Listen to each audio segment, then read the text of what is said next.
కూటమి ఎన్నికల్లో ఇచ్చిన హామీల అమలు మొదలైంది. 16,347 ఉపాధ్యాయ పోస్టుల భర్తీకి సంబంధించిన మెగా డిఎస్సి ఫైల్ మీద తొలి సంతకం. ప్రజల ఆస్తులకు రక్షణ కల్పిస్తూ ఏపీ ల్యాండ్ టైటిలింగ్ చట్టం రద్దు, రెండో సంతకం.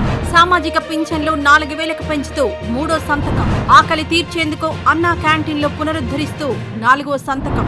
యువతలో నైపుణ్యాలు గుర్తించి వారికి బంగారు భవిష్యత్తు అందించేందుకు స్కిల్ సెన్సెస్ ఐదో సంతకం చేశారు. సంక్షేమం, అభివృద్ధి రెండు కళ్లుగా రాష్ట్రంలో ఎన్డీఏ కూటమి పాలన సాగుతోంది. ఆంధ్రప్రదేశ్ రాష్ట్రానికి పూర్వ వైభవం తీసుకొచ్చేందుకు తొలి అడుగులు పడ్డాయి.